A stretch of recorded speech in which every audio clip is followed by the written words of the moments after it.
All right, welcome everyone to Brew Talks. We are live in Denver, Colorado. Thanks for coming out. Yes, exciting. No, get pumped. I wanted to say thank you to everyone who is here in person and everyone who is watching on our live stream. We appreciate all the support and all the support for the Colorado Brewers Guild. Some of the proceeds are going to go to them, so we really thank you for helping them out. And thanks to Cervantes Masterpiece for hosting us, and to our BevNet and Brewbound wizards over here, and the tech team and promo teams for making this happen. Thank you to our presenting sponsor, Dogfish Head, who also makes this happen, and our supporting sponsors, Ray's, Crafted ERP, and Ahead of the Curve, and the E-Premise Group. Yes, give a little round of applause for everyone. It takes a whole team to make this happen. We have a jam-packed few hours, so we're going to just jump into things. We're going to hear some tips and tricks for national accounts with some national accounts and sales managers from Athletic, Odell, JuneShine, and Dry Dock. And that's going to be moderated by my colleague and Brewbound editor, Justin Kendall.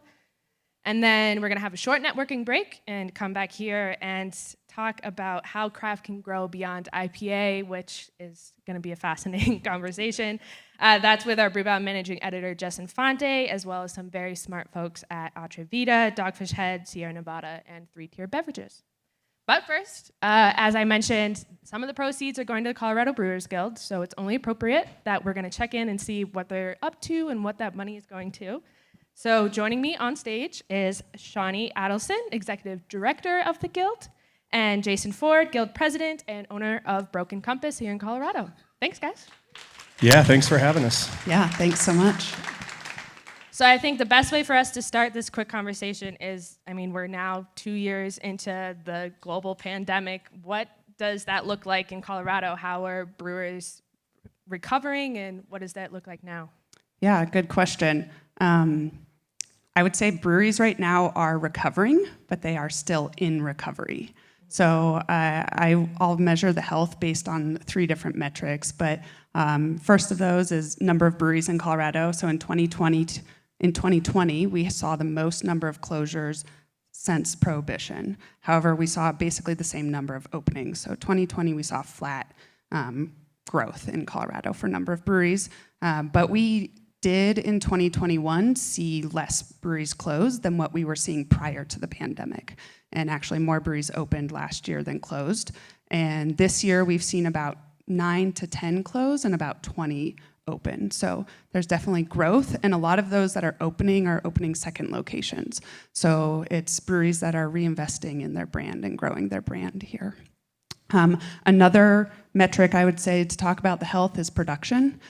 In 2021, the BA estimated that Colorado's craft breweries grew about 3%, and nationally craft breweries grew about 8%. So Colorado is definitely behind nationally on that, and that means that we have not made up the production numbers that we lost due to the pandemic. And we're about 10% below where we were in 2019. So still growing, but in 2021, we had our economic impact grew by 20%. And then if you want to look at state excise tax, which obviously includes not just craft, and in Colorado, our 2 largest producers are Coors and AB InBev. If you compare the first 6 months of this year to last year, we're actually down about 2% overall in state excise tax. So we are seeing recovery, but it's slow in Colorado. Yeah. Ford, you have an interesting perspective on the past few years because you guys are based in Breckenridge, which is kind of up in the mountains there, and you had a very different experience with the past few years. Can you give us a little insight into that? Yeah, it was pretty interesting. During COVID, everybody, they wanted to get away and escape and do what they could, so they all flooded to the mountains. It wasn't just us, but all kinds of mountain communities across Colorado actually had a really great year. 2020, even being closed and having the difficulties that we did, it was our busiest year ever. So it was very, very different from what other people saw. On the flip side of that, of course, now that gas is expensive and we're seeing a little inflation and people don't want to travel quite as much. We've definitely seen a pinch this summer. Had a great winter. We were up quite double-digit percentages.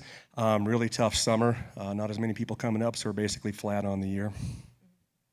So the Guild did a lot to help breweries during the past few years, but you guys have also, along with navigating the pandemic, have had a lot of legislative accomplishments.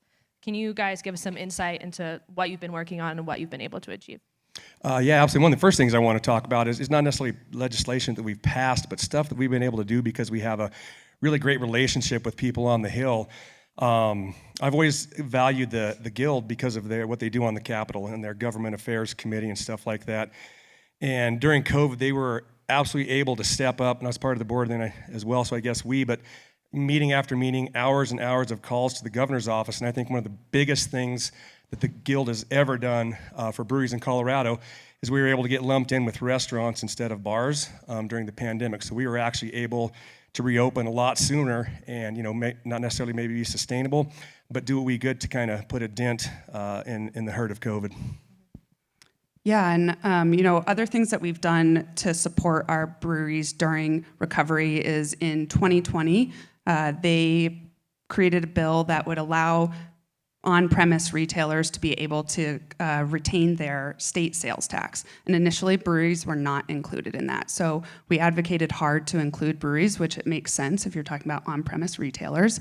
And so they were able to collect the sales tax and retain it. And we've been able to get them to do that twice more. So actually, right now, breweries are able to retain their sales tax. It's been a huge amount of money that breweries are able to keep in their pocket. But the other things that we focused on are not just pandemic. Any other guild is going to tell you they have a legislative agenda. We're here to promote and protect craft beer. And so our legislative agenda in 2020, we were able to still accomplish the bill that we were trying to get passed, and that was to allow brew pubs to be able to sell their growlers to go of beer produced by the same ownership, but at another location. So that was a big deal for us, and then it became kind of a moot point because you can do to-go of any kind of alcohol right now, at least for the next 5 years. Right. But it was a big deal that we were able to accomplish one of our goals during the pandemic. And then last year, we were able to actually open up the festival permit bill, and so that allows breweries to take advantage of what wineries have been able to do for 20 years. So breweries now can pull a festival permit 9 times a year, and they can join distilleries, wineries, restaurants, and bars. So that's something that we've been working on for years, and it took us 3 or 4 years to get it done, but it passed, and so we're really excited about that. That's awesome. We are also very quickly approaching voting season. What are some things, or is there anything that might be on the ballot that's going to impact brewers this next month? Yeah, it's going to be probably the most alcohol-centric ballot that you guys will probably see in Colorado. We have 3 ballot initiatives that will be up for vote in November. The first one, it allows liquor stores to be able to have more locations. So currently the law allows them to have up to 4. And by this would change that, so they would phase it in, but they would be able to have unlimited liquor stores by 2037. That's a very different structure in Colorado. Before 2016, you could have 1 liquor store location. We think that this could potentially allow for more locations to sell beer, which is great, but we also have some concerns about how it could impact some of the smaller liquor stores out there that have been great supporters of craft beer in Colorado. The other one is a ballot initiative to allow wine in grocery stores. So right now, anywhere that sells beer only, this would allow them to also sell wine. So that would include convenience stores as well. And then the final one would allow for third-party delivery. So this would make permanent what restaurants and brew pubs can currently do, but it would also allow them to be able to use a third party. So right now, you have to use your employees, but it would allow anybody that has retail privileges to use a third party to deliver alcohol, and so that would include breweries. Anytime you remove a barrier in the marketplace, we see people taking advantage of it, so we're looking forward to seeing how different business models change and adapt to that one. And if the second 2 do get passed, they would go into effect in March of next year. Awesome. So a lot going on for you guys. You also there's going to be a task force that's also going to appoint some of you guys some new stuff. Fortunately, we don't have as much time to dig into all of that right now, but everyone should please keep an eye on everything that the Guild is doing and see how you can support that. And thank you guys for giving us some insight into all this. Please keep us updated. Please keep them doing the good work for Brewers. Give it up for the Guild, everybody. Thanks again, everybody. Thanks for being here. Yeah. And I am gonna, everyone stay put. We're gonna go immediately into our first panel, and I'm gonna pass things over to Justin. What's up, everyone? Thanks for coming out to Brew Talks. Give it up for the Guild and Zoe. Thank you, guys.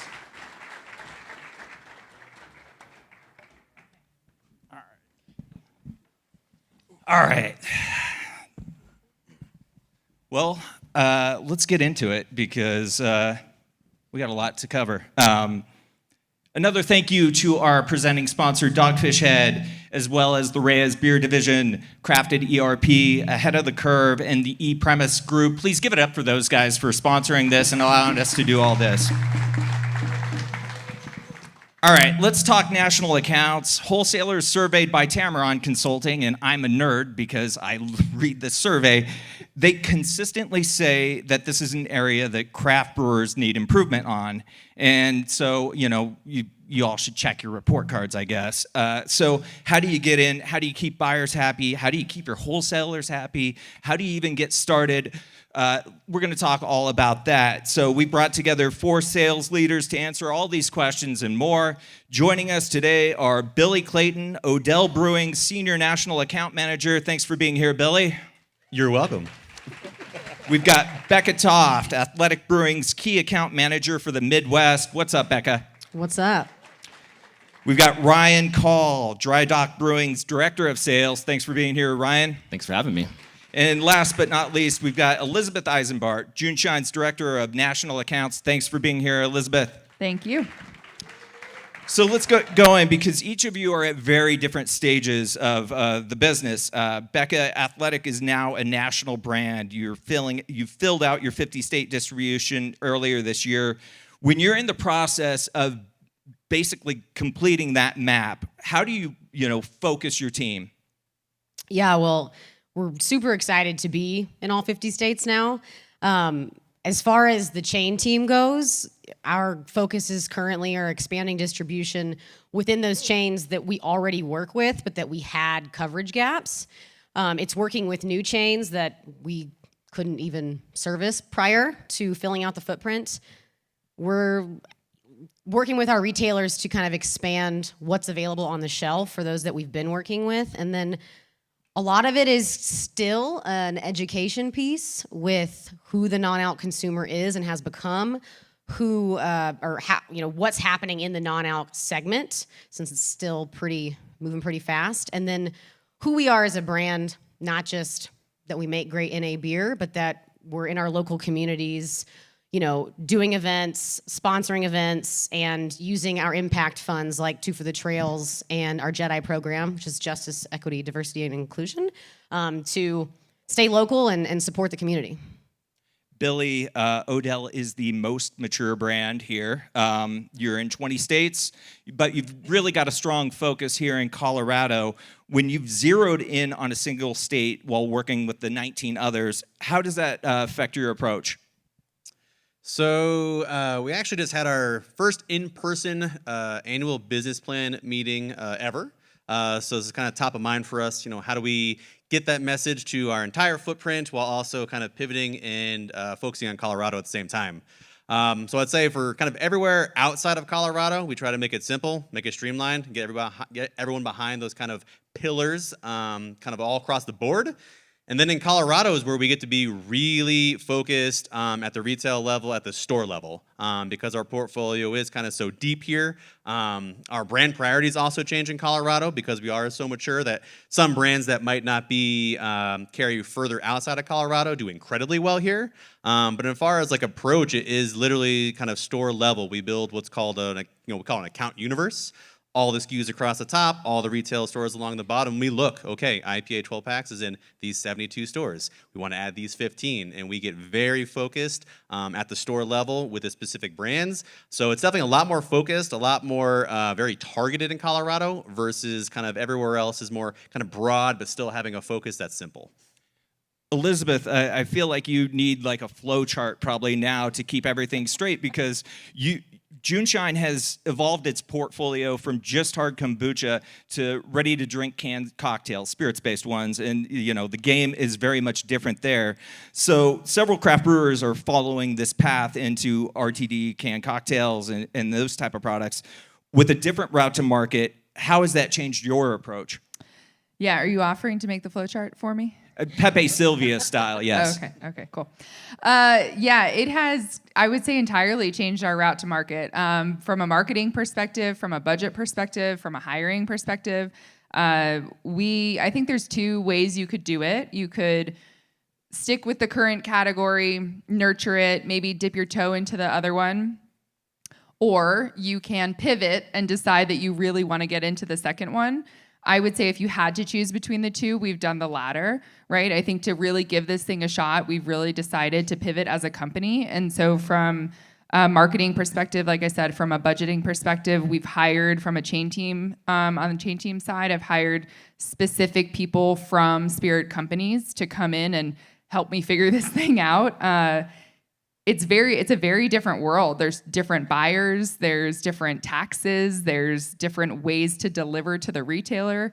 So we're really learning as we go, to be honest. And, just our entire route to market, like you said, has been a true pivot. That said, we are dabbling in trying to keep our same distributor partners. So, that's new as well. Trying to bring spirits through a beer wholesaler has been interesting, to say the least.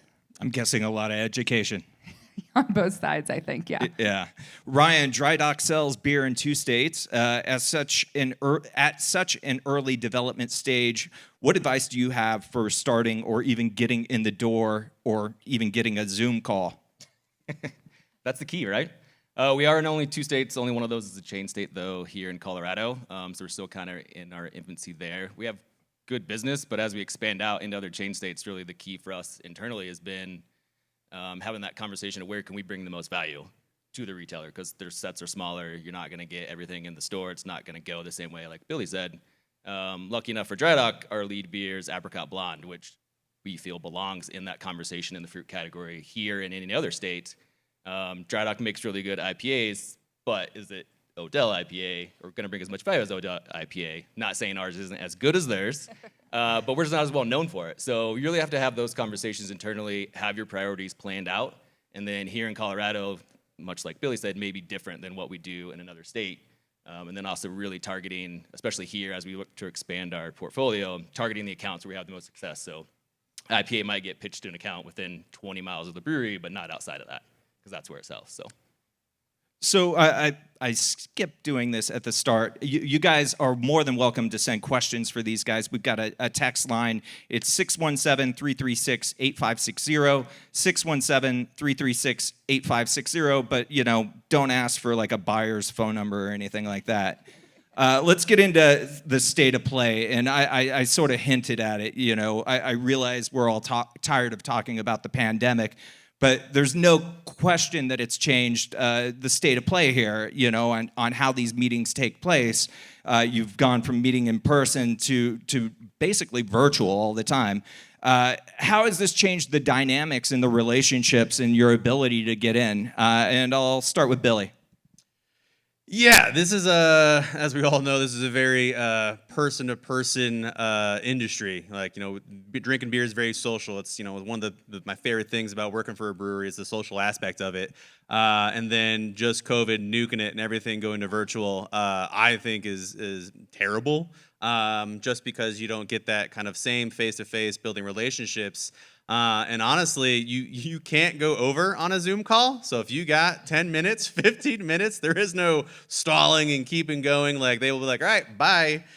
So like, it's definitely cut the, I want to say that the relationship aspect and then really the fun side of selling beer. Zoom, I think, is here to stay. I think a lot of retailers do like that. They can be in one place and then kind of roll through meetings all day, not get behind. But I definitely hope, and there are a couple, you're starting to see it more in-person meetings again, and I hope that stays and comes back. But yeah, it's Zoom's been pretty brutal in some situations. Has that been your experience, Becca? Yeah, I mean, I think there are some benefits to the virtual side of it. I mean, it definitely, like Billy said, you can't really underestimate the power of like a handshake and legitimate in-person eye contact and, reading someone's body language and the natural way that a conversation goes when you're in person. But I think the benefit on the virtual side is that obviously our personal lives don't suffer as much. There's not as much money being spent. And I think that it also helps smaller brewers, because if you're only doing in-person meetings, you're probably meeting with your top dollar sales suppliers. And so it might open up a little more, time availability for those retailers to meet with the smaller ones, even if it's, 8 minutes. Is it getting you in the door, Ryan? Sometimes. Sometimes? We've had a little bit of that, right? Like Becca said, if you're not having to travel and you have a little more time and can punch through them all in a day, you might get that extra Zoom meeting or one you didn't get before. But unfortunately, you also may not get a meeting at all still. And that's where the spreadsheets and the things they ask you to turn in become even more important because you have to find a way to relay what you would have done in that meeting through those spreadsheets. So you really have to understand your numbers, what you're trying to do, the education aspect of it, if that's included. If they give you 3 weeks to do it, don't wait till the last minute. Spend all 3 weeks working on that, and have some friends. Send it out to someone for a second opinion if you need to. But that's where we've had success. But it's really been sending in those spreadsheets and the things they ask for and putting as much work as possible into those.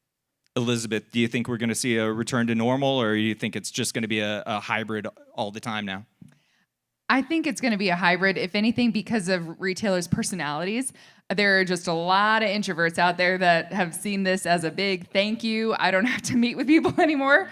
So I think from an efficiency perspective, we met with a retailer the other day that we said we'd love to meet with you in person and moving forward. And, she just said, thanks, but no thanks. I get a lot more done this way. And then there's other retailers that have admitted, I prefer to meet virtually. I can get more done and I'm not really a social person. So I think it will probably be a hybrid forever. Agreed. Yep. So in the current environment, as things have changed, what do you see as the biggest difference between, selling into a chain C store versus grocery versus liquor at this point? And I'll start with Becca. Yeah, I think there's 3 key differences between, those C-store, grocery, liquor. It's space, I think speed of adopting trends, and the customer, right? And C-stores just don't have as much room. They just don't. Everything's in the cooler, it's cold, it's a smaller footprint. They don't have the ability to take as many risks on newer brands or having a bunch of different IPAs or a bunch of different fruit beers. They need what's going to be in there to be efficient and pull and be reliable. And so I think that speaks to the speed. Grocery stores and liquor stores they have the space to have multiples of styles, and C stores need to know the trend is something that's going to stick. And then the consumer, I think they're totally different. You go into a grocery store or liquor store, you're probably going to explore a little bit. And as a C store, you're going in to buy beer, you're probably going to drink it right after you leave. So, not right after. Maybe not right after, but pretty soon. Yeah. Let's hope not right after. Billy, do you want to build on that? Yeah, so we have a really interesting perspective. Odell, obviously being based in Colorado, was 3-2 in grocery and convenience and mass merch until a couple years ago. So we had really deep embedded relationship with a lot of the liquor store owners. And in terms of just building that relationship, the speed to market, launching a new brand, getting commitments, getting stacks, getting displays is more on a store-to-store, person-to-person relationship, and at the chain level, it's more planned out. You start pitching your items for the spring reset, which happens in March and April, back in June, July, August. So you're pitching these brands 9-10 months out before they even get to the market. Whereas a liquor store, you could walk in, say, hey, I got this new beer coming out next week, pre-sell 10 cases, get it in there. Chains just don't work at that same speed. So, they make up for it by having a ton of locations and doing a lot of volume, but it just takes a little bit longer to build that relationship, takes a lot more planning, having the kind of like your pricing, UPC, images, if you could have a live sample, even better, but you're just pitching so much further out to chains versus an independent liquor store. Elizabeth, as you're doing that pivot and that mix, how has that changed the focus for you guys there? A lot of it is for us is recently has come down to pricing. There's a lot of different pricing models that you can have or do from a spirits perspective versus a beer or hard kombucha perspective. And that varies from DSD versus warehouse. So in both grocery, I guess, and liquor tends to more so be warehouse. But some of these bigger grocery stores have a warehouse that they're getting liquor drops and then they're pulling from that. So, and they're expecting a lower price for that warehouse drop. So I would say for us, most of our business is grocery, but as we get into spirits, a lot of it has had to do with pricing and pricing models and how to adjust, what's best for each of those channels. Ryan, as a smaller producer, how do you divide your focus among those three? Yeah, that's really hard. So it's myself doing all the chain stuff from the pitches and everything, and then I have 3 team members. So if I need to go survey every King Soopers, my team's not doing anything else other than that because that's all we have. So we have to work a lot through our distributors. So we can go out and, we'll do a survey of the market and maybe only see 30 of the accounts we're in. And then we'll take that information, and if I see a trend throughout those, then I can work really closely with our distributor to try to fix whether it's pricing or out-of-code beer, whatever the issue is. But I really do have to lean heavily on our distributor and work with that relationship to get things done because, unfortunately, we just don't have the manpower to go out and sometimes check every account very quickly. So. I want to talk a little bit about mandates. Once you get one, you're golden, right? You don't have to do any more work. Nailed it. Yeah, that's what I thought. Well, Becca, what's a good follow-up playbook for tracking and supporting mandates and working with your wholesalers to manage reset execution? Yeah, I think it's so important to keep track of where you have mandates, right? If you don't have a system of this is what all of our mandates are, and we're tracking when our wholesaler is closing those via depletion data, then you've missed the first step, right? The main point is if you've got a mandate on the shelf, you got to get it in there first. And keeping them accountable, consistently communicating that tracking with your internal team and with your wholesalers is super important. I think that's the number one first step if you do anything. How frequently do you have to have sales reps or territory managers visiting national accounts to ensure beer is in code, Billy? In a perfect world, like in Colorado, where we have the majority of our sales team, weekly would be perfect. But, kind of further you get away, I think 30 days is a good benchmark. And if it's a really far away, 90 days, you could probably get away with it. But definitely having a system in place, kind of the closer you are, I think to your home market, the more you can keep an eye on it, keep beer rotated, merchandised, fresh. But yeah, a perfect world, I'd be in there every week. I'd say 30 days is a happy medium. And I could live with every 90 days. Ryan, with that 3-person team, how do you sort of divide their attention or get them focused on keeping those mandates, keeping things in code? Like Becca said, a lot of the first step is tracking your mandates, knowing where they're at, so I can relay those to the team and our distributor. And then it's out on the market a little bit. It's dividing their time on the daily basis. They're seeing some of their top accounts, really good on-prem account, but also sprinkling in some of the chain accounts each day and making sure that the note they put in after they visit has all valid information, so I can pull a report when I need to, see what's going on, and then again relay it back to my distributor so we can fix any issues. So nothing's perfect, but I try to find as good of a balance as possible for my team to make sure that we're seeing some on a daily basis, weekly basis, but enough that we can get the data we need so we can move forward with whatever's happening at the moment. So, with a product like hard kombucha, how frequently do you have to have your people out in the field checking things? You trying to say it doesn't move, or No, I'm just saying it just needs to be in a cooler or something. So I'm just kidding. In the beginning, right, all 2 years ago, we were not shelf stable. So it did need to be kept in the cooler. And that was definitely kind of a nightmare, right? We're like knocking on the dairy guy's door saying, could you move the milk so that I could get to my hard kombucha, please? And the spilled, and it was gross. So that was definitely a challenge. And we had signs in the back room saying, please keep cold, yada, yada, yada. We are now shelf stable and with the rest of the beer, so to speak. So it's not as much of a concern as it used to be. It used to be very much a babysitting process. But now we're just like the rest of the folks in the Beyond Beer category, where we can be kept in the back and stored and, ideally on display and well merched. A big thing for us is cans to lips. So anytime we get a mandate, we try to plan, demos and sampling opportunities, signage to kind of give it one more point of purchase or one more thing to ensure that the product is getting fulfilled properly. Want to plug that text line again. The number is 617-336-8560. If you have questions for these guys, send them, and I'll try and get you some answers. Elizabeth, I'm going to stick with you for one more question. JuneShine recently stepped away from its DTC platform. Why was that the right decision for you guys, and how are you filling those gaps? Yeah, that was a big learning process for us. So COVID hit, we quickly pivoted. A benefit of being a smaller company is that we can pivot pretty quickly. So we came up with this state-of-the-art DTC platform. We were selling hard kombucha from our brewery directly to people's homes. We have a pretty large following on Instagram and TikTok these days, if you go down that rabbit hole.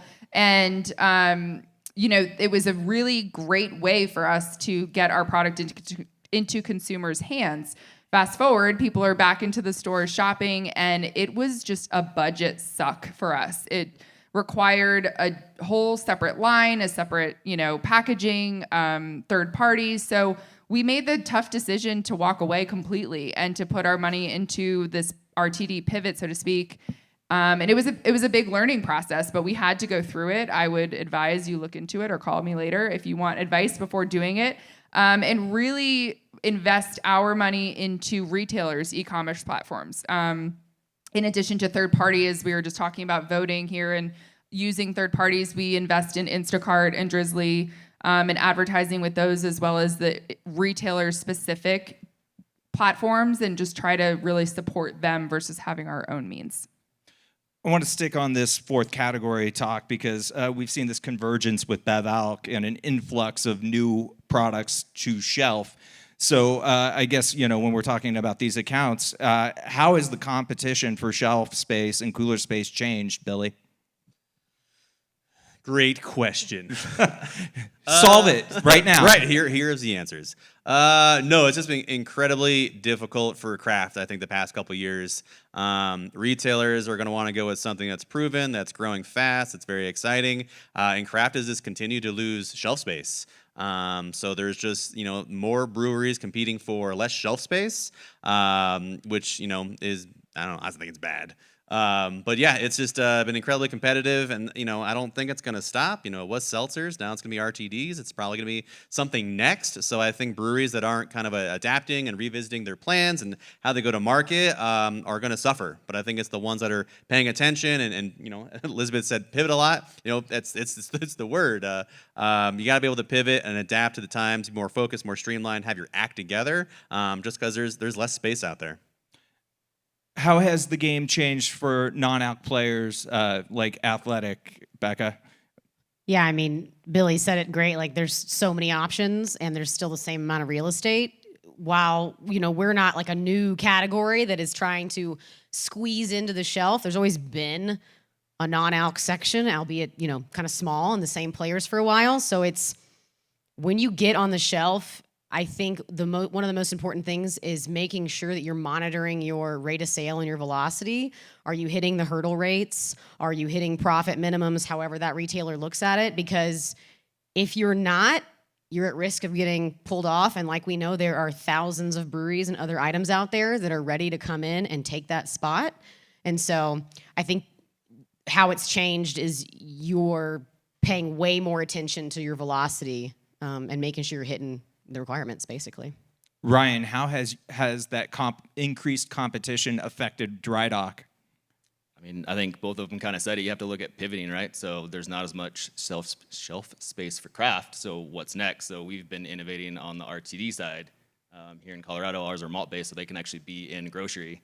But then that comes down to the education piece of educating the retailer and also the consumer what it is, why you should buy it, why it's cool, why it's different, where it should go, all those kind of factors after that. So getting into, well, I guess being malt-based, then you don't have to worry about those things that Elizabeth sort of laid out as like different buyers Yes. and, you know, different law. Yeah, Cheater. My world's a little bit easier. it's way easier. Well, I mean, you still got to get on the shelf. Not so- easier, just easier than hers. Yeah. So with these newer segments, how does the I already asked that. Let's get on to on-premise pitches. How do your priorities and focuses change from off to on? And I'll ask Ryan first. Ours are fairly similar, with Apricot being our lead brand. Much like being on a shelf space, Apricot always has that spot. And for me, I think it's a competitive advantage because I can walk into an on-prem account and I'm not competing for one of the 5 IPA handles or the main seller. So there might be less of those handles available, but I should always be in that conversation. So it gets me in the door a lot faster, I feel like, from that perspective. And then I can build from that one. How's it been for Athletic, Becca? I mean, our priorities as far as brand or item priorities are very similar. While they are not as strict in like the order we would like things to be on the shelf are. You know, we cater what we're pitching, or our on-premise team caters what we're pitching to. What's the cuisine? You know, what's the menu? What fits the best? And I think the other thing that is similar is that, you know, a huge thing in off-premise is making sure you have a price tag on the shelf. Otherwise, if no one knows how much it's going to cost, they're not going to buy it. Well, it's very similar with being on the menu. So there's some similarities in like you need to be seen. But as far as like our brand priorities, they're close, but we manipulate them based on who we're selling to. So. Is that what you're finding, Billy? Is that what Odell is doing? You're manipulating those brand priorities? Absolutely. So like as I mentioned at the very beginning, kind of our home market strategy is always going to be a little bit different because we have been here 30 plus years. You know, so in the state of Colorado, 90 shilling kind of jumps to the top of our list as a on-premise draft priority, whereas in other markets might be a little bit lower, and we have IPA. And then at the ultimate day, in terms of the approach of on-premise to off-premise, I think they're similar in a respect that you're trying to figure out what is the assortment, how do you add to that mix, and so, you know, for us, we'll look like, hey, do you have a fruited sour on draft? Do you have an amber on draft? Do you have a lager on draft? So the priorities will change a little bit, kind of how close we are to Colorado versus how far away, and then honestly, we understand every market's different, so we try to have a couple options that our distributors can choose from and kind of like really fit for what, you know, would make sense for that establishment. With a portfolio that's in 2 very different places, Elizabeth, how does that change your focus for on premise? I'm going to get it out eventually. Yeah, it's interesting from an RTD perspective. I don't think there yet, right? I mean, maybe hopefully some of the more hotel aspects where you're really looking for a ready to go or ready to drink, but from a bar perspective, a lot of them make their own, right? So we're not really focused on that quite yet. From a hard kombucha perspective, we're very, I would say, contradicting, right? On the off-premise, we focus a ton on our variety packs. They're definitely our top-selling items. You know, that's what our focus is this year and next. From an on-premise perspective, you can't sell a variety pack, or you don't usually sell a variety pack on-premise. So we have to shift and, you know, in the off, we're trying to get retailers to understand that our numbers, especially in SoCal, compete with some of the other big craft breweries, and to not necessarily pigeonhole us into a hard kombucha category, because we've got the numbers to prove we're a top 10 brand. On the on-premise, we almost play the other side of the coin where we fit that beyond beer category for the person who's looking for something gluten-free or that's not beer, you know, try to take that angle. Getting some audience questions in here, and that text line is 617-336-8560. Let's start with, what do you guys see as the future of 19.2s in the chain environment? Will RTDs move into that market? Will NA? I mean, I just saw a 24 ounce of tequila in the blogs the other day, so good luck with that. But I mean, it's a lot to drink. I don't know. Our whole company circled that whole thing and said, what do you think of this? I think 19.2s are probably here to stay from a craft perspective, from a beyond beer perspective. I'm really not sure. We've played a lot with 16 ounce in hard kombucha. It's always been a very safe format for us and has done well. From a budgeting perspective and from a brewery, it's an entire 19.2s are the same as 16 ounce, so it's the same filler. Whereas you really have to invest in a can filler for a 24 ounce. It's a totally different $100,000 part. So I don't know. I think the price point alone in C-store for RTDs is just going to be really tough to compete. Yeah, I mean, I definitely think it's something we've talked about. It's probably on the horizon. I mean, it works well for craft beer, and we're craft non-alcoholic beer. So I think it will definitely be a thing that non-alc moves into. Absolutely. Ryan and Billy, with so much competition for that 19.2 ounce space, how does that change your focus on what brands you take into that package space if you go into that space? I can go first because we can't make 19.2, so this is Easy not enough. But if you could, If we could, it would definitely change it. I mean, like she said, price point's a big deal, so it would be certain brands, ones we thought would be beneficial. We do on the RTD side. I'm not sure if a 9.5% RTD and a 19.2 cans is responsible in any way, especially if someone's going to take it and drink it right immediately after they buy it, as we talked about. But we would definitely, I mean, it would be very similar. We'd have to look at our book, what we thought was the best fit for that, and prioritize it that way. So. yeah, and I'd say for us, we really try to figure out or think about where is this 19.2 going to go? Is it a C-store play? Is it for concessionaire? And one thing we talk about extensively at the brewery is like, can we come out with a beer that's obviously best in class quality at the competitive price point? There's no point making, the best hazy IPA in a 19.2 if it's going to cost, $6.99 a can, and everyone else is $2.99.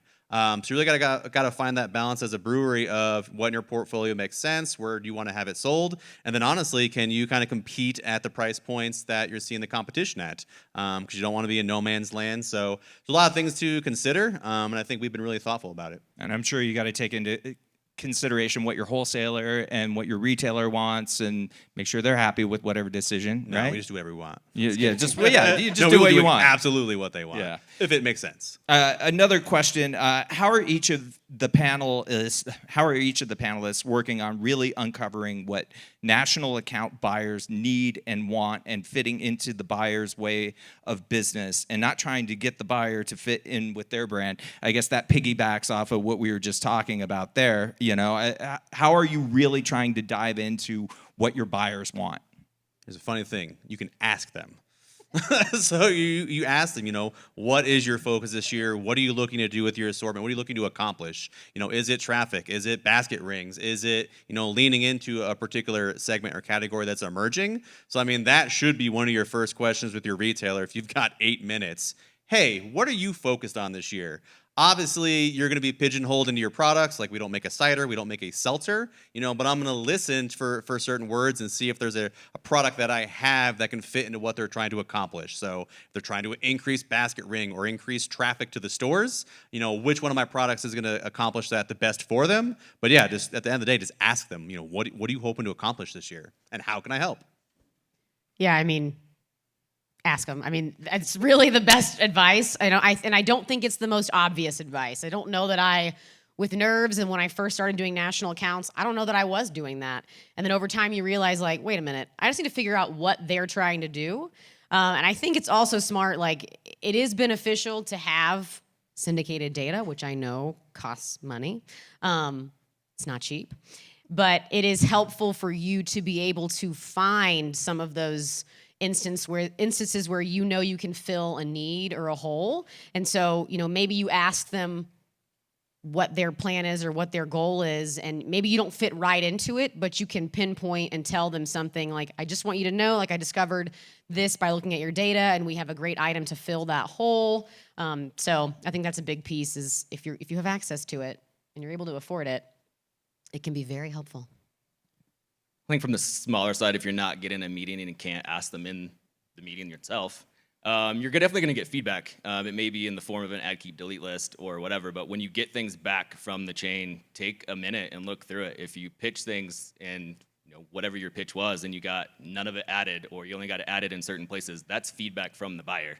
So you can dial in your next pitch with that information and use it wisely. Not as direct as getting to ask them in a meeting, but you can take things from what you get from them and try to adjust your presentation for the next one. If you just constantly pitch the same things over and over again in the same way, you're probably never going to get back in. So pivot, adjust, take what you learned, try something different. Yeah, the only thing that I would add is once you get beyond, I suppose, what you're planning to pitch, in terms of doing what we think the retailer wants and support-wise, whether that's demos, that innovation might be really important to them. First to market might be really important to them. Not a lot of bigger breweries have the ability to do that because it's, they're so focused on their streamline. I think when you're smaller, you might be a little bit more nimble and you can do something like that for a regional or a national retailer. So thinking outside the box beyond just the assortment. Nice. Okay, we mentioned these data sources, and you got to pay up for scan data, but we know that there are some sources of data that you can present and pitch to buyers to maybe, pique their interest. What are some that you guys can suggest for, somebody that's out there on a budget? Everyone looks at me. We do have a little bit of syndicated data. We have Colorado state data, but that's it. But I like to use that in conjunction with a lot of other things. We have VIP data as well, so we know where things would be in place, so I can see where we rank in the state, use VIP to show where we're at within that chain. Then I can also talk to my distributor, get information from them. They might not tell you what order the breweries are in or where you rank by name of brewery, but they'll give you a number and they can give you data. So I think it's just getting creative with what you have at your disposal. Obviously, syndicated data is very expensive, so not everyone can get it. But get creative. Use what you can. If you have something, just make sure you understand how you're pitching it. So the buyer, when they question you, you can actually respond to the question appropriately and not look like you just threw something out and hope it stuck to the wall. So this might be a little unique, but it's not necessarily numbers like just straight scan data. But if you use a third-party marketing program, so say you're going to do like an enter to win program, and you can scan the QR code to whatever, that person has to put in their email address and where they live, and so you're kind of getting people's data of who's buying your product that way too. It's not necessarily how many times they bought your product, but you can take that to know where you're most popular around the country. Oh, we got a lot of people scanning in Minnesota. Maybe we should launch in Minnesota. So just a different way of thinking about data. Yeah, and I'm super pro free, big fan of free. And so one of the places that I would suggest looking at is your brewery tap rooms. Like, what is the best-selling beer? If you launched a beer, how fast did it, sell out? We have 3 tap rooms now in Colorado, and we obviously do a lot of R&D beers, and it's immediate feedback on what's selling, what's moving. You kind of want to give the retailer or the buyer kind of like any reason to get excited about your brand. Untapped's another one I like to poke around with because you can just talk about like how many unique check-ins, how many check-ins versus your other beers. This is our most checked-in beer on Untapped. There's also beer ratings, so if you go to Beer Advocate or other beer rating websites, just kind of give them some indication. And then I've also been a fan of pulling like specific like real person reviews and including them in my presentation. You're obviously cherry picking like the best ones, but it is cool, I think, to have someone's like actual feedback about your beer, show it to a retailer, be like, people are pumped up. So I think there's a ton of free things you could do to make your beer interesting, exciting. But definitely, if you don't have a budget for the syndicated data, stick to your tap rooms and just talk about how many kegs you're selling a week, or what's your most popular selling beer. And hopefully, it shouldn't cost you anything. I think too, like publications like Brewbound or Beer Business Daily or the Mark Brown Industry Newsletter, all those other guys, not plugging for them, but you can sign up for those things, and they do put tidbits of data, whether it's segment or just craft, and I think that's another great resource if you can't spend the money on syndicated data. Sorry, I got some fuzz on my mic there. So we got another audience question here. How has the e-commerce played a role in your brand growth? And I guess we'll start with you, Elizabeth. Yeah, we're investing in it heavily. We're putting a plan together for 2023 to really work with Instacart and Drizzly. Like I said, some of the other, it's like Micmac maybe. There's ones at TikTok, Micmac. I don't know. There's a lot of other ones out there that we are certainly investing in. Our customer is a younger customer, and they're all over that. I mean, I use Instacart a lot for grocery shopping for my family. So we have certainly taken a decent amount of our marketing budget and put it toward e-commerce for 2023 because we feel a lot of people are still on their phone shopping. How's that factoring in for you, Becca? Yeah, I mean, we have an omni-channel manager, so it is extremely important for us. They're monitoring what's going on those, those sites, Drizzly, Instacart, making sure that our imagery online looks sharp, even on retailer sites, because again, being available on the retailer's e-commerce site is super important. And then as far as our own internal e-commerce, we use that data to kind of decide sometimes what makes the most sense to move maybe into a year-round item. What are our customers online that are, buying the things they can really only get there? What are they the most interested in? So it's very important to us, and it's a big piece. Billy, how's that? How big of a piece is it for Odell? I'd say for us, it's a e-com like the Drizzly Instacarts is small for us, and we've kind of focused more of our energy and attention on the retailer kind of websites. Honestly, just making sure our stuff looks consistent. It is obnoxious. You're like, where did you get this image from 2005 of our IPA? This is wildly out of date. So we've spent a lot of time, and unfortunately, there's no one solution for everything because Walmart will do something different than Kroger, will do it differently than Albertsons. So we've been really kind of learning and piecing it together just to get the description right, the image right. Adding enhanced content is another thing we're investing in because honestly, if you're shopping for groceries and you have a beer and there's no image, I'm probably not going to buy that. So just even doing the basics to making sure our stuff is streamlined and looks consistent, regardless of what platform or retailer you're going to, is where we've been spending most of our attention. Another audience question we have: how have you used brokers to help grow your businesses, or have you? And any advice with working with them? I guess maybe from a data perspective, we work with Tier Beverages, who I think is speaking next. Yep. So they've been really incredible partners for us for our syndicated data. That's been our experience rather than, it seems like a more affordable what we need. It's tailored. You're getting a custom, hands-on service. You can talk to someone directly, get some updated reports. So that's been our experience. But beyond that, we don't work with brokers. Becca, is draft in athletics future plans? That's what somebody wants to know. Wait and see. Wow. Maybe that's a cliffhanger for... I think that's probably a good place for us to wrap it up. Give it up for these guys. These guys were awesome. Stay tuned. We'll be back in about 25 minutes talking portfolio strategies beyond adding another IPA with leaders from Dogfish Head, Sierra Nevada, Atrevida Beer Company, and Tier Beverages. Let's get a beer.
Welcome back, everybody. I hope you all enjoyed some beers and made some new friends during the break. Same goes for you at home. Hope you made some new friends in your home office and maybe had a beer or three. An enormous thank you to our presenting sponsor, Dogfish Head, as well as the Reyes Beer Division, Crafted ERP, and Ahead of the Curb and the E-Premise Group. We could not do this without any of those guys. So enormously grateful to all of them. I'm Jess Infante, Brewbound Managing Editor. I'm super psyched for our second conversation today, as it's something I've been thinking a lot about lately. So we are going to dig in. IPAs accounted for 44.77% of craft beer dollar sales year to date through September 4th, according to market research firm IRI. The style dwarfs all others by comparison. The next two largest craft styles are seasonals, which is 8.7% of craft beer dollars, and Belgian wits, 8.4%. And this is all off-premise data. So, take that with a grain of salt. But, more than half of the SKUs in IRI's list of the top 30 craft brands are IPAs. It's undeniable that IPAs dominate craft beer, but can it stay that way, and should it? So to break this down, we've got a panel of experts with diverse job titles and breweries who are here to talk it all out. So please join me in welcoming Mark Safarik, Dogfish Head Brewmaster. Hey, Mark. Hello. Thanks for being here. Kyle Ingram, Sierra Nevada Brand Director. What's up, Kyle? Hey, how's it going? Good, how are you? We also have Jess Fierro, head brewer and owner of Atrevida Beer Company in Colorado Springs. Hello. Hi, Jess. And Mary Mills, Tier Beverages consultant and Nielsen IQ alum. You guys got a great shout out on the last panel. That's right. Happy to be here. So everybody in the room and at home, the text line is 617-336-8560. Send in your questions for these guys and I will get some answers. I know my husband is watching and is probably going to comment on how much I swivel in this chair. So Ryan, please keep to yourself. Love you, though. All right, let's jump in. Mark, Dogfish Head is built on a strong IPA portfolio, but 5 years ago, you guys found blockbuster success with Sequench. I've seen a lot of them in the room today. Totally unique beer, almost defies style. What was the development of that beer like, and what indicators did it show early on that it was going to be a hit?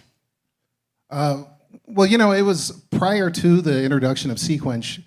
The average ABV of our portfolio was about 9%.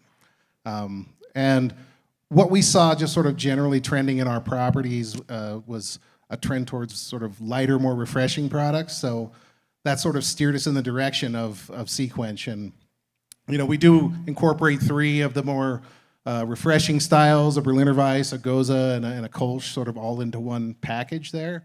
It does have a somewhat of an acidity, and the bright citrus of the lime really, I think, had sort of crossover appeal outside of beer, with sort of your white wine drinkers, margarita drinkers, that sort of thing. And so we just saw it take off almost immediately, that people that normally wouldn't drink beer on some occasions actually gravitated towards it because of those things. All that totally makes sense. Kyle, Sierra's Little Things family started out as a hazy vehicle, but diversified into having a sour and a citrus sweet beer. How and why did you decide to expand the platform beyond IPAs? So Hazy Little Thing was just an absolute rocket ship, like right out of the gate. And I think you could attribute some of that to just right products, right time. First, or one of the first nationally distributed hazies, also just a damn good beer. But as we learned more and we talked to drinkers, we found that it was really the approachability of the brand that brought them in. And that appealed to both craft drinkers as well as sort of the craft curious drinkers. So we took that insight and we used that to sort of build the foundation, the positioning for the Little Things family, which is all about fun, approachability, and inclusivity in terms of having something for everybody. That then gave us permission to go do a sour and then go do a citrus sweet. We have a Little Things lager coming out next year called Crisp Little Thing. So we're going to continue to expand. We're not walking away from hazy by any means or Big Little Thing. We'll still have IPAs in the family, but we felt like it's important to maintain that approachability that the brand was built on. And I think that was the big learning for us is that, and I think for the industry at large is how do we make craft more approachable to bring more people in and grow the size of the pie? I love the brand. It's super fun. Those ads you guys are doing right now, the Halloween themed, what's your thing? Adorable. I also want to give a shout out to the creator, the designer of the brand, who's in the room tonight. His name is Connor McMahon. He's kind of a big deal. Snaps. Buy him a Dogfish Head if you see him. So, Jess, most tap rooms where I live in New England have menu lists that are pretty much majority IPA, and I'm sure New England's not alone. But that is not the case at Atrevida. What styles sell best?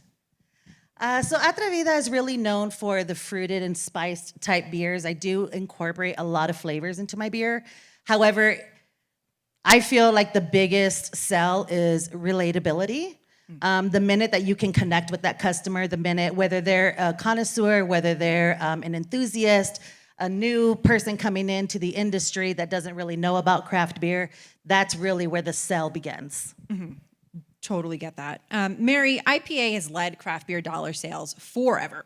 Do you see a time ever when that might not be the case, or has the horse completely left the barn? Yeah, good question. And I want to start real quick by just saying I'm the data nerd of the group, and you'll hear a lot of numbers from me today. Everything I'm sourcing 3-tier partners with Nielsen IQ. So I'm talking Nielsen data for point of sale data and CGA data for on-premise. So just wanted to throw that out there. But yes, I think, to answer your question, the horse has left the barn in some instance. I mean, as you said, over close to 50% of sales are IPA.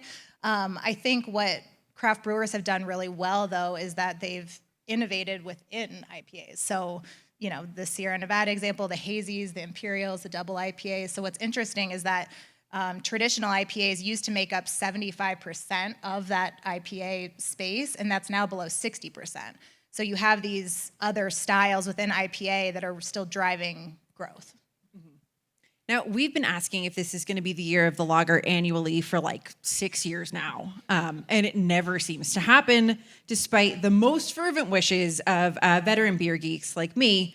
But Kyle, you just dropped a little bit of knowledge about what's happening with the Little Things family. So we're going to go down the line with all three of you guys about how lagers, play in your respective portfolios. But Kyle, tell us a little bit about Crisp Little Thing first. Yeah, Crisp Little Thing is exactly what it sounds like. It's an easy drinking, approachable lager. The approach on the Little Things beers specifically has been, complex styles made approachable or simplified. A little hard to simplify a lager, but we also wanted to make sure that it was still approachable and that we weren't trying to go too traditional or too polarizing, which craft lagers, I think, can get to sometimes. So we're really excited about that beer as a complement to the rest of the beers in our new party pack. But I wanted to talk about seasonals just for a sec. So, we've had a hard time traditionally getting national year-round lagers to stick for a variety of reasons.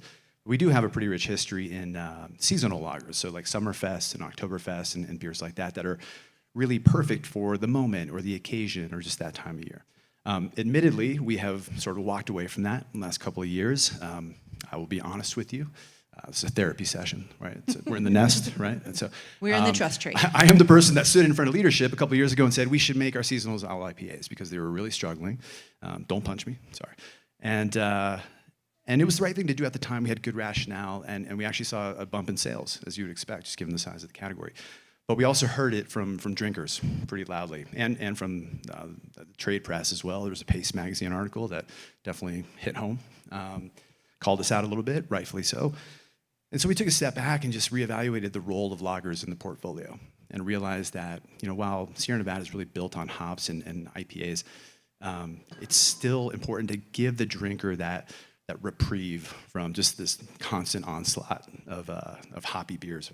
So with that, I'm actually proud to share, I think for the first time, that we're bringing back Summerfest and Oktoberfest next year as our summer and fall seasonals, respectively. So super excited about that. You heard it here first at Brewbound Brew Talks. Brew Talks exclusive, that's right. I fucking love a scoop. Thank you, Kyle.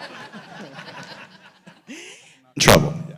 Well, I hope you're not in trouble, and I hope I'm not in trouble, but I think the entire Brewbound BevNet team is well accustomed to my profanity. So, Mark, you guys in the past, 3+ years now have a buddy who has a lager-rich portfolio in my former employer, Boston Beer / Sam Adams. But how do lagers play for Dogfish? Is this something you guys dabble in? Yeah, most certainly. I mean, as a brewer, I'm all about, the year of the lager. I wish it was here. One day. One day. We do actually do a Pilsner beer that's more regional, and we do include it in variety packs. It's called Hen Pilsner, and the Blue Hen is the state bird of Delaware, so there's some local appeal there. We incorporate local malts into it. Our tasting room and tap room, also we have lagers on all the time. If we based our portfolio on what our coworkers drink, it would be lager all the way, because that's what everybody's shifty is. But I'm just, as a brewer, I enjoy the challenge of making lagers, and having a partner like with Sam Adams to sort of up our lager game, I think is great. And I think you might see some other lagers in the portfolio next year, and perhaps a variety pack or something like that, but not a nationally distributed one at this point. Awesome. I mean, that makes so much sense for you guys. You're, built on really interesting, creative ales, and we're going to get to that in a minute or two. But Jess, how do lagers play for you guys? So I enjoy, as a brewer, building the recipes for, and as Mark said, it is challenging actually to do a really well done lager. We do have Dolores Huerta, which is our Mexican lager. We were fortunate enough to win an award for it actually at Mile High, which was really cool. But for us, I mean, really at the end of the day, what it boils down to is drinkability, and my husband always says there's always, everyone who writes a recipe as a brewer, it's about 10% recipe, 90% heart, right? And I take that really to every single recipe that I do. But lagers as a whole do really, really well. People love it. They're light, they're crisp, they're refreshing, all of those good things. And at Atrevida, we do sell them really, really well, both the light and the dark. Awesome. That makes a ton of sense. Mary, we know most of the growth in the beer category, at least in recent years, probably not really this one and maybe not the last one, has been driven by hard seltzers. So in addition to that, Mexican imports are driving a lot of growth, and so are hazy IPAs of varying strengths. But where is there white space within core beer outside of those buckets? Yeah, it's a good question. I do think we'll still see some growth from beyond beer. So even though seltzers are declining now, I think we're seeing growth in FMBs, things like kombucha, hard teas. So I think we'll still see some growth there. But I think for core beer, an area I think a lot of people are kind of keeping their eye on, rightfully so, is the non-alc space and low-alc space. I think there's just still a lot of opportunity for growth there. Great audience question, and thank you so much for sending this in. And I'm going to pitch this to all of you guys, but Kyle, I'm going to start with you because I think it certainly applies to what you guys have going on. But this viewer wants your thoughts on line extensions. Is it important for line extensions to be for the same style of beer? I think it really comes down to the drinker and who you're making it for and what are they looking for. So it's not exactly a line extension, but I'll talk about variety packs for a sec. I think there's two schools of thought or two different approaches for variety packs. One is an all IPA pack, for example, for that person that's going to put them in the fridge and drink them all because they just like IPAs. But then you've got something like the Little Things Party Pack, which has a diversity of styles because it's something you might bring to a social occasion. You want something for different palates. So I think there's something to be said for that variety, but it really depends on the drinker that you're targeting.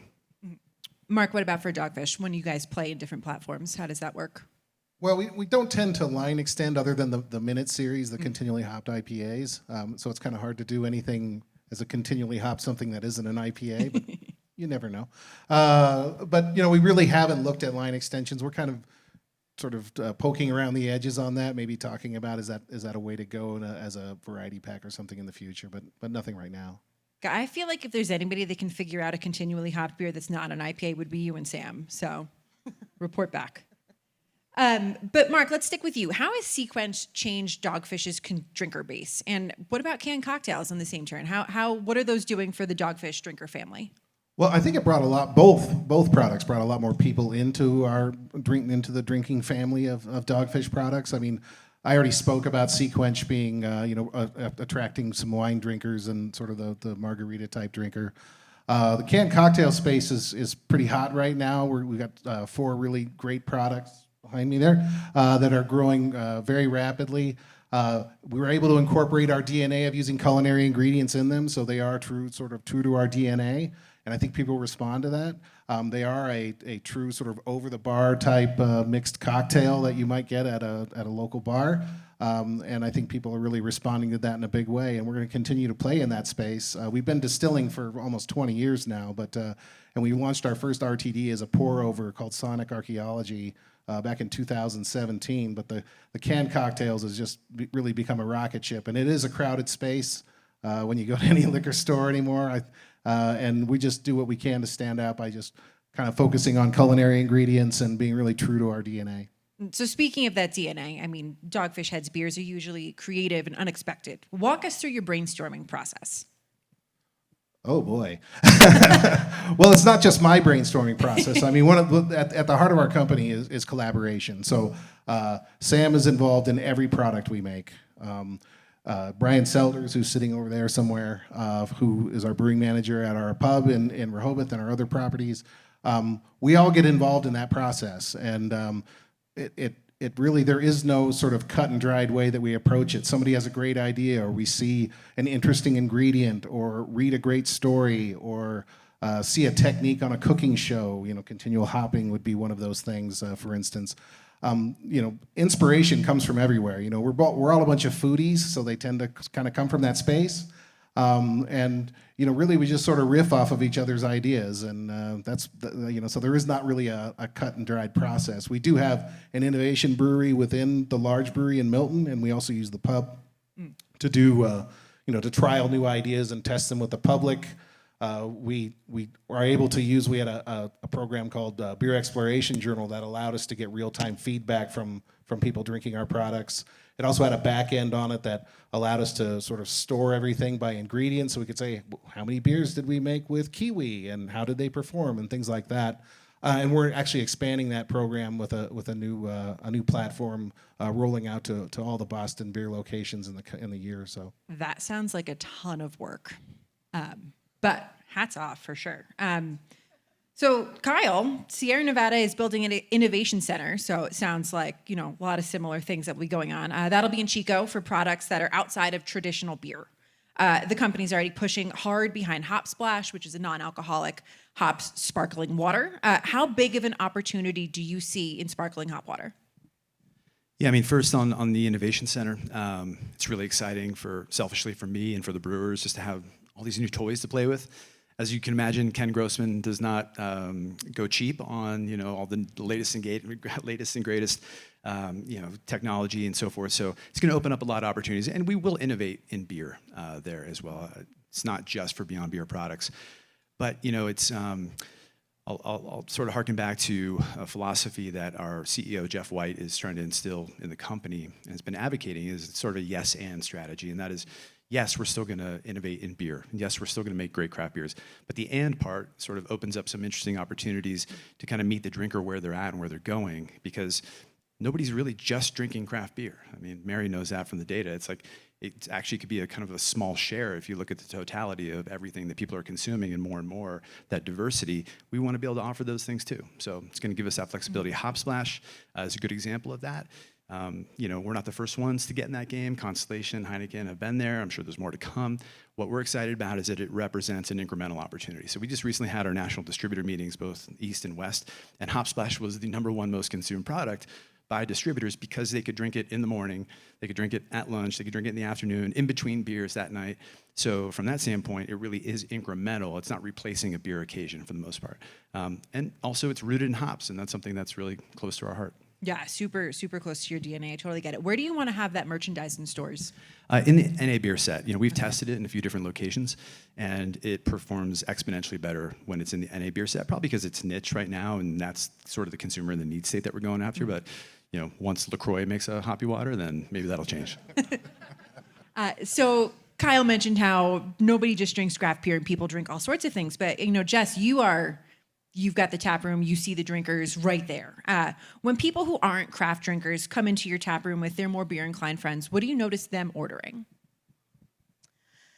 I actually noticed them looking at our menu and really just relating to the flavor profiles more than the style or the variety of beer. So for example, I have a more complex American wheat called La Gran Señora. And then I have a true to style Mexican lager that's Dolores Huerta. And so then it just becomes a matter of really just dialogue, right?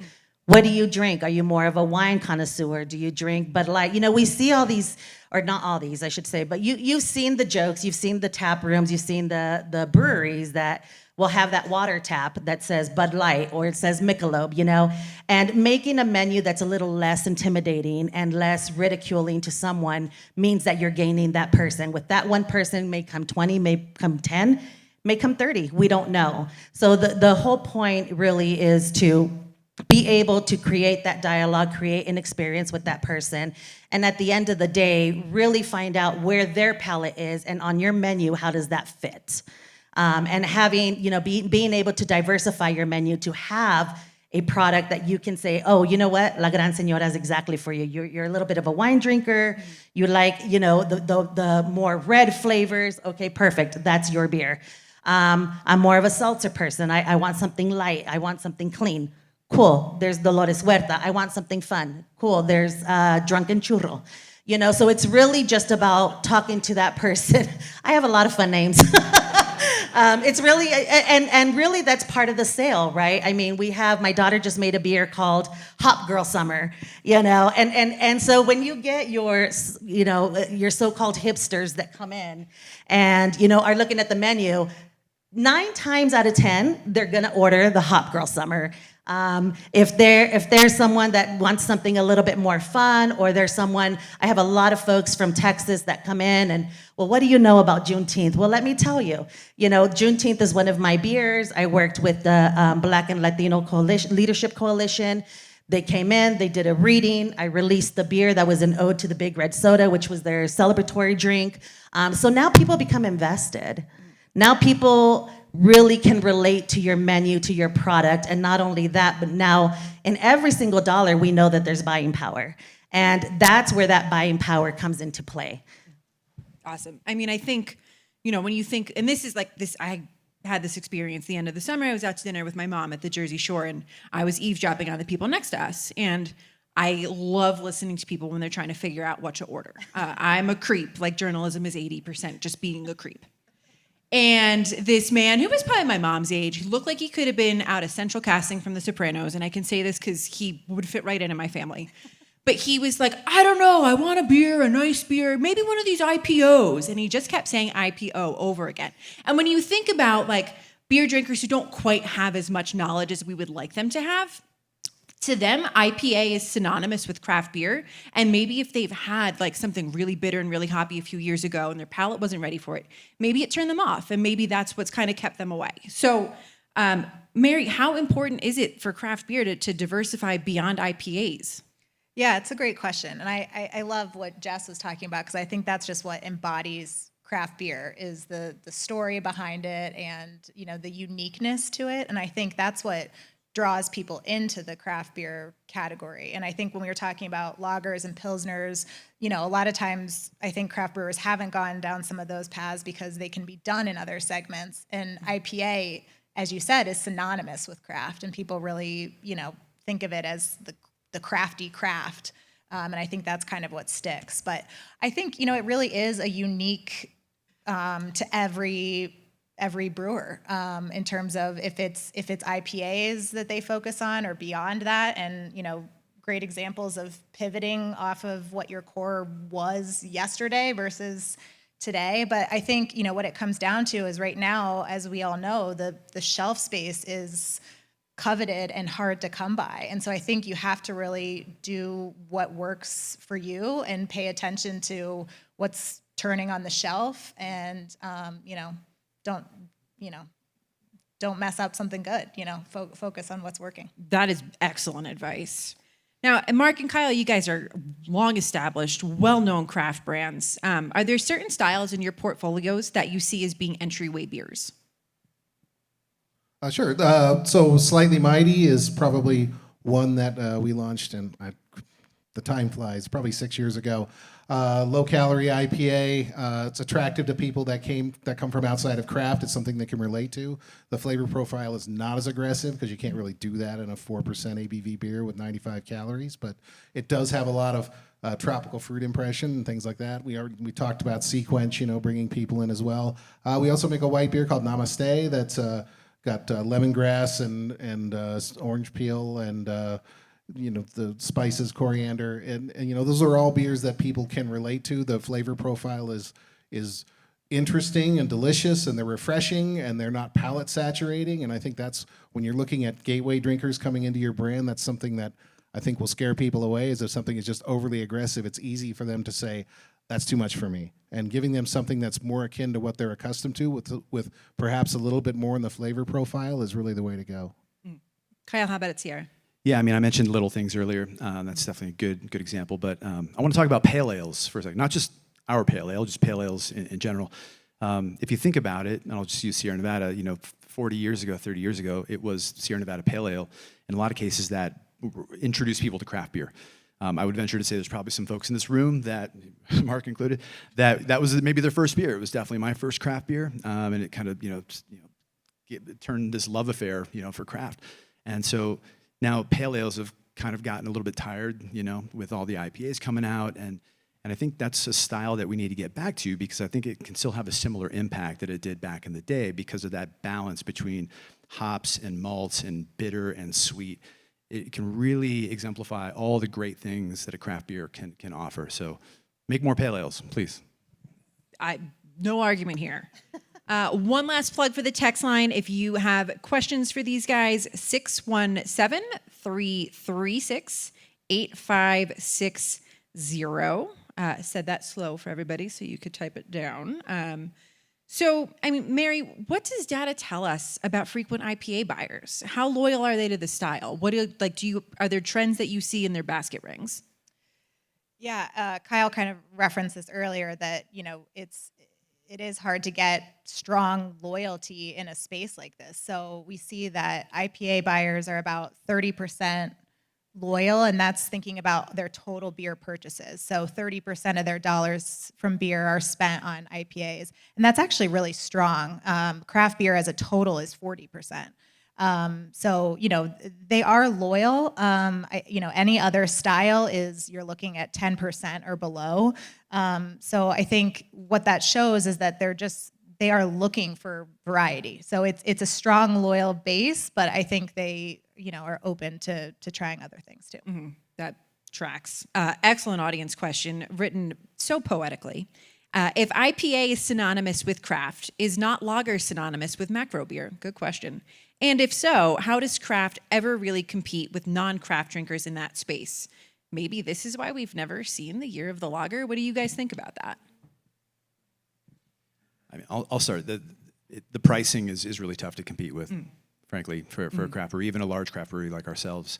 We just can't compete with the macros, and also they do a really good job. They make very, very consistent beer at a high quality, and they deliver on what that drinker is looking for. So I think the trick is how do we, give them a reason or a point of difference to want to trade up and choose that craft lager versus their normal, macro. Anybody want to build? All right. So, Mark, Dogfish launched a non-alcoholic beer last year before? Time means nothing to me. Yeah, so 2 years. I think it was 2 years ago. 2 years ago. Okay, cool. NA beer has been a growth area, though it does have a smaller base, as Justin and Becca talked about on the last panel. But what did you learn from that launch? Well, we learned obviously that it was a growth area, and we learned a lot about making non-alcoholic beer. And we made the decision to pull our product and really have the Sam Adams brand focused on sort of classic styles in that space. That it played well with that, and so we could focus on canned cocktails in our beer portfolio. Really, we want to go deep into those, and rather than being sort of an inch deep and a mile wide, and we're a smallish brand, so that really made sense for us. Yeah, I totally get that. I love how you guys are able to, swap ideas and styles back and forth and figure out what brand it makes sense for. I really think that's going to be what we'll see a lot more as people, as breweries do start to team up and we see more platforms evolve. Kyle, how does Sierra view the NA beer opportunity? I mean, it's definitely something we're working on. I mean, Hop Slash is essentially an NA, or our first sort of non-alc offering, which I think meets a similar consumer need state. We've been working on NA beers for a long time before they were cool, but we just haven't been able to achieve one that was up to our standards, or frankly up to Ken's standards, from just a overall quality and flavor standpoint. So it's the one thing that we're just not going to do until we feel like it's something we're really proud of. But the good news is it doesn't seem that the category is going anywhere. It's growing tremendously, but still small. And even craft NA within greater NA is still really small as well. So there's a ton of room for growth. And I look forward to more players getting in and really validating what a great NA craft beer can be. Mm-hmm. Jess, how does the spectrum of ABV play out in your tap room on your menu? We're a little bit on the higher side, so probably our lowest ABV beer, aside from one of my, what was it called? Hopwafina, which was like a 4.5. You do have fun names. I have fun names. We're creative like that. But typically, the ABV range is going to be anywhere from about 6.7 to about 9. Oh, you are. Yeah, on the so high we're side. up there. We're up there. Yeah, but I mean, like, that's like you have a point of view and you know who you are and what you do and what fits in your portfolio. That's really what it's all about, I think. It is, and it's hard, right, to keep the ABV down when you have a lot of additions and adjuncts and stuff like that. However, folks that come in, they do respond to that, and you'll have your newer folks to craft beer that come in and just, they don't look at names. They're going to look at all ABVs, right? What's the highest ABV? That's what I want. And so the point is, and the responsibility then comes to the server and or myself to educate that person and say, hey, that might be the highest ABV, but that might not be the flavor profile that you're looking for.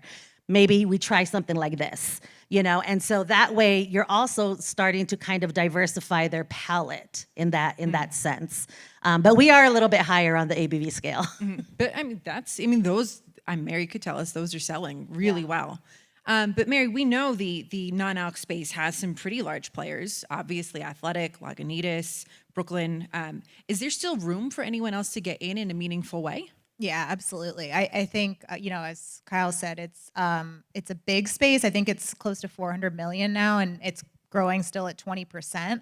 But it's less than 1% of the beer category. So I think, it's still very small in the grand scheme of things. And I think there's a consumer need and desire for, these more lifestyle, more health alternative things out there. So I think there's definitely opportunity for it. I think people are seeing, one of you was talking about the drinking one in the morning or at lunchtime. I think people are finding that there's more occasions than they ever realized to bring those in. And so I think that will continue to, just become more familiar for people. And so there'll be more opportunity for sure.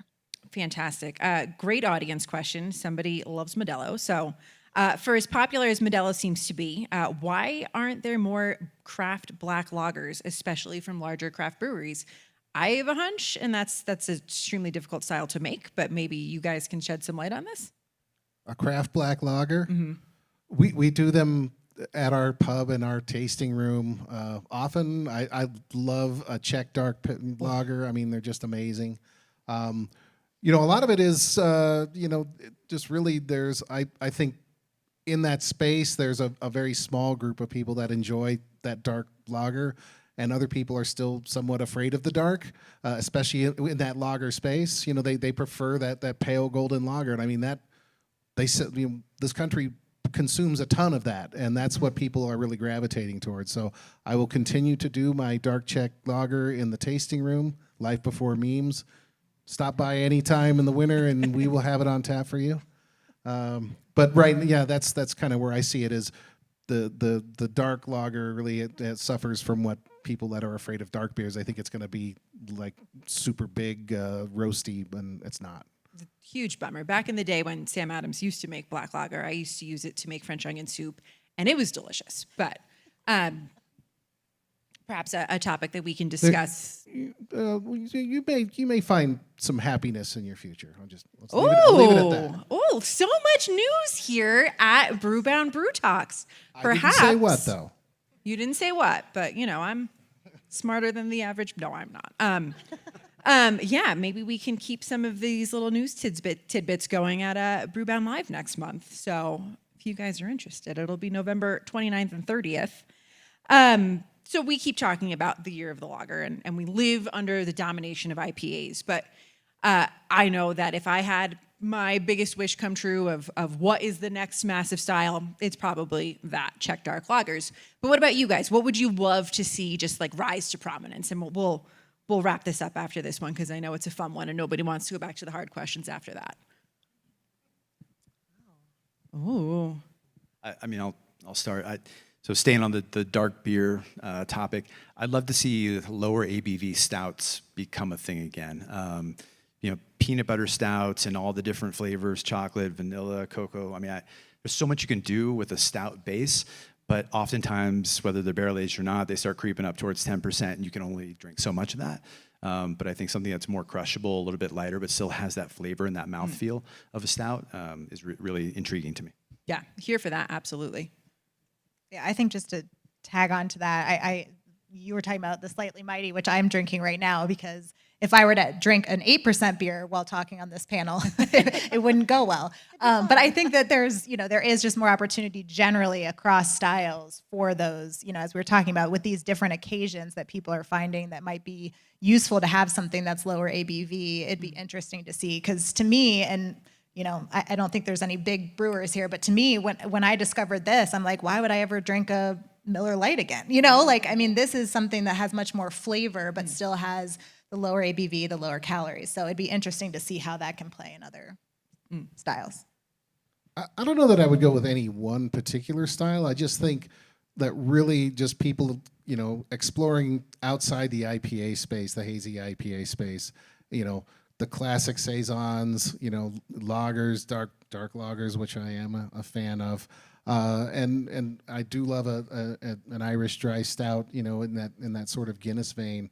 I just wish people would give an opportunity for brewers to explore those in their portfolio a little bit more and give them some love, because there is a broad diversity of beer styles out there, and IPA is the monster in the craft category right now, and I just would like to see some other styles get some love.